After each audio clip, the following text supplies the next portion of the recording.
July 1st, 2025, Canada Day, brought a shock no one expected. The Canadian government announced the closure of key land routes to Alaska, cutting off the US from its own state. This wasn't a negotiation, it was a declaration. The world's longest undefended border suddenly had a new, invisible wall. News spread rapidly, leaving US officials scrambling for answers. The Canadian Prime Minister's office confirmed access was restricted, effective immediately. Former President Trump, vacationing in Florida, reacted with disbelief and anger, calling it a betrayal. The US-Canada relationship had always been defined by partnership, trade, defense, culture, and millions of annual crossings. The idea that Canada would unilaterally sever the vital artery to Alaska was almost unthinkable. It challenged every assumption about North American stability. The world watched, stunned, asking, why would Canada risk a diplomatic crisis with its closest ally? The reasons were complex, rooted in local disputes, environmental concerns, and a surge of Canadian nationalism. What began as a small-town fight spiraled into an international incident. Canada, it seemed, had decided to draw a line in the sand, or across the Alaska Highway. The friendly giant to the north had finally decided to roar. The move was swift, decisive, and bewildering for many. It was a story of sovereignty and respect. The US was left to grapple with a new reality. The border, once a symbol of peace, had become a flashpoint. To grasp the crisis, look at a map. Alaska is an American exclave, separated from the lower 48 by Canada. Its only land connection to the US runs through Canadian territory. The Alaska Highway, built during World War II, became the main artery for commerce and travel. Every day, trucks haul goods, families relocate, and tourists journey north along this route. Without it, Alaska is effectively an island reachable only by sea or air, both costly and slow. For Alaskans, affordable supplies and travel depend on this land link. The arrangement was based on mutual respect. The US honored Canadian sovereignty, and Canada kept the corridor open. Treaties and decades of cooperation made this possible. The idea that Canada would ever use this leverage was once unthinkable, but now the lifeline was threatened. Air and sea routes can't match the efficiency or affordability of the highway. Their closure exposed Alaska's vulnerability and dependence on Canadian goodwill. It was a diplomatic nuclear option, shattering the foundation of partnership. The border, once a model of cooperation, had become a point of contention. The US faced the reality of being cut off from its largest state. The crisis forced both nations to reconsider their assumptions. Geography, once a bridge, had become a barrier. The stakes had never been higher. Every conflict has a flashpoint. For this crisis, it was a dispute between Stewart, British Columbia, and Hyder, Alaska. Hyder, a tiny Alaskan town, is only accessible by road through Stewart and relies on its Canadian neighbor for daily life. Trouble began when a US company planned to restart a mine near Hyder, promising jobs but threatening the Unuk River, which flows into Canada. Canadian environmental groups and First Nations feared pollution would devastate salmon and local ecosystems.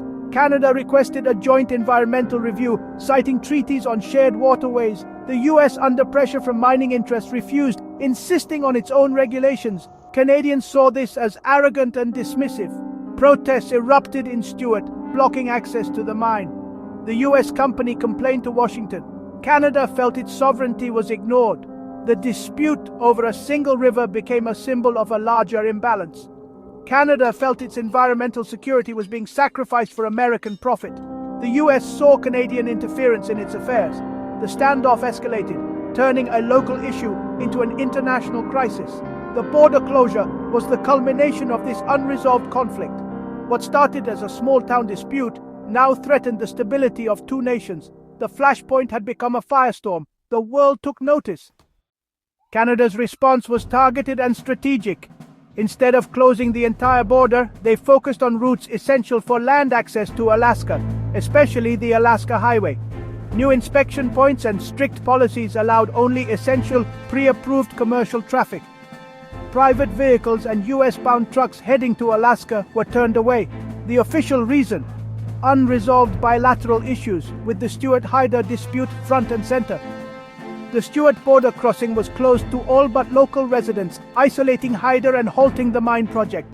Smaller crossings were also affected. Canada invoked national interest and security clauses to justify the move. The message was clear: respect our sovereignty or lose access. The border became a tool of leverage, not just a line on a map. Implementation was swift. Within hours, new protocols were in place. The disruption was immediate and widespread. Canada had built a regulatory wall, and it worked. Ordinary people bore the brunt of the crisis. In Hyder, Alaska, life ground to a halt.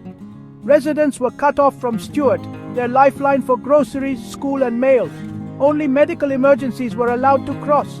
The sense of community between the two towns was shattered overnight. Travelers heading to Alaska found their plans ruined, families stranded, RVs turned back, and campgrounds overwhelmed. Heartbreaking stories emerged, retirees on dream trips, families relocating, all upended by politics. Truck drivers lost their primary route, with goods stranded and contracts broken. Small business owners faced financial ruin as shipments stalled. The ripple effects hit the entire logistics industry serving Alaska. Alaskans braced for supply shortages and price hikes.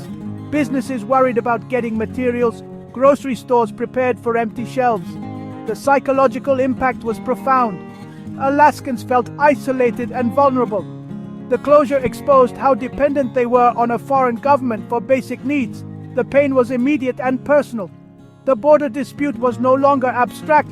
It was a daily hardship. The human cost was undeniable. The crisis had real faces and real consequences. The closure sent shockwaves through Alaska's supply chains.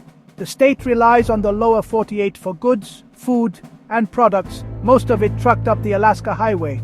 With the land route gone, businesses scrambled for costly sea and air alternatives. Shipping costs soared, and prices for basics like milk and bread were set to spike. Small businesses faced closure. Families faced tighter budgets. The impact rippled South Washington. Farmers lost orders. Trucking companies laid off drivers, and Seattle's port was overwhelmed. The crisis exposed a fundamental vulnerability: Alaska's dependence on Canadian goodwill. Strategic planners questioned how to build more resilient supply chains. The cheap, easy land route had been taken for granted. Now its loss was a painful lesson. The economic reckoning was deep and far-reaching. In Washington, shock turned to outrage. The U.S. ambassador to Canada was recalled. Lawmakers demanded retaliation. The Secretary of State condemned Canada's actions as unjustified. Canada's Prime Minister stood firm, citing repeated U.S. refusals to address environmental concerns. He insisted the border would reopen only after a joint review of the mine. Diplomatic channels froze. Phone calls between leaders were tense and unproductive. The U.S. saw Canada's move as blackmail. Canada saw it as their only leverage. Trust eroded quickly, and joint initiatives stalled. Decades of partnership were suddenly in jeopardy. Officials who once worked as close colleagues now found themselves adversaries. The crisis was a stark reminder even the closest allies can clash when interests diverge. Geography, once a symbol of friendship, had become a weapon. The path to reconciliation looked long and uncertain. The world watched as the deep freeze set in. Former President Trump took the border closure as a personal insult. He unleashed outrage on social media, attacking Canada's Prime Minister and demanding a boycott of Canadian goods. Trump's rhetoric inflamed his base, framing the crisis as American weakness and disrespect. He called for drastic retaliation, even suggesting a wall on the northern border. His intervention complicated diplomacy, making compromise politically risky for the current administration. The crisis became a partisan weapon, deepening divisions at home and abroad. Trump's fury raised the stakes, pushing both countries further apart. The path to resolution grew even more difficult. The world is watching as two close allies face a bitter standoff. The crisis highlights the fragility of international norms and the rise of nationalist interests. The future is uncertain. Escalation could lead to a damaging trade war, while back-channel diplomacy might offer a way out. Environmental issues have become central to national sovereignty, driving nations to take drastic measures. This green nationalism is reshaping global politics.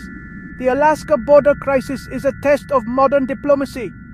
Can economic and environmental interests be balanced? The outcome will set a precedent for resolving cross-border disputes in an interconnected world. The choices made by Washington and Ottawa will have global consequences. The border, once a symbol of peace, now stands as a warning. The next steps will shape the future of international cooperation.